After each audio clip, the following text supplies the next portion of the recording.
Hello everyone. So I'm currently working on my music education ability because I have 3 music degrees, believe it or not, and teaching others in music is something I am interested in exploring at the moment. I have a big project I'm working on behind the scenes, which you'll all be hearing more about in the coming weeks. But for now, I'll give a brief music lesson. I'll keep it simple, so even if you have no knowledge of the workings of music, you can engage with this video, and perhaps if you are a musician, you might learn something that you didn't already know. Interesting. So today I want to briefly explain the use of frequency in music. So without getting too technical, frequency is the measurement of pitch. So we're talking about low and high. And the measurement of frequency is called hertz. So if we talk about hertz, humans can hear between 20 and 20,000 hertz. And just to put that into perspective, dogs can hear up to 44,000 and dolphins can hear up to 150,000 hertz.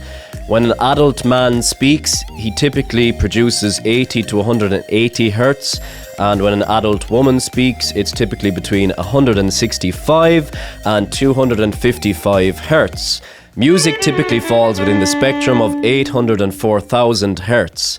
So when we talk about Western music and the era of classical music, which was in the 18th century, a universal system of tuning had to be devised so that all the instruments could play together and be in tune. And this was when a system called the 12-tone equal temperament system was adopted. Are you still following?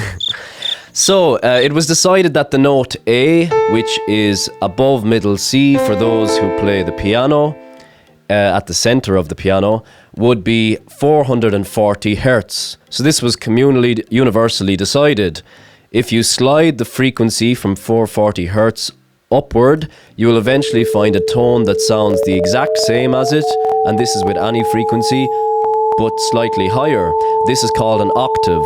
So an octave is a ratio of 2 to 1 hertz from the starting note. So using logarithmic maths, here he goes now, the ratio between each note is then calculated so that it's an even space between each note, and there's 12 semitones in an octave, so there's 12 possible notes before you get to the note that sounds the same as the first note but is higher.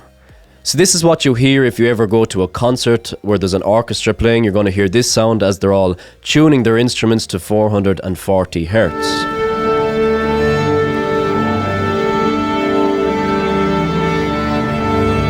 Once we have all the instruments tuned to equal temperament, they can all play together. Every instrument is different and has different notes to tune. So for example, a guitar, when you're tuning a guitar, you usually use a device these days like your phone, like an app on your phone, and you want to tune it to E, A, D, G, B, and E. These notes are all tuned to the frequency of 12-tone equal temperament. And when we tune our guitar to these notes, we can then play along to Spotify or YouTube or what everyone else is playing. If I play out of tune guitar, it'll sound like this, and it's called dissonant. That's dissonance, and it's not pleasant on the ear. So the other advantage of 12-tone tuning is that all keys in Western music can be played and the notes will not sound dissonant. There are 12 major keys and 12 minor keys, so we're dealing with 24 keys, although the majority of songs are kind of within 4 to 5 keys that we play in music. Tuning is an essential part of playing music. If you own a piano, it should be tuned once a year. Violins, guitars, string instruments usually get tuned before they begin playing, so every time you go to play, you have to tune your instrument. Woodwind would be the same, but you kind of slide the mouthpiece up and down until you get the right tuning. Western tuning is like currency. We all accept it, but if someone turns up with a foreign currency, it's not going to work. Don't get me wrong, musicians do use alternative tuning, but if you're just beginning out with music and you just want a basic idea of what's going on with the tuning, 12-tone equal temperament is what is happening.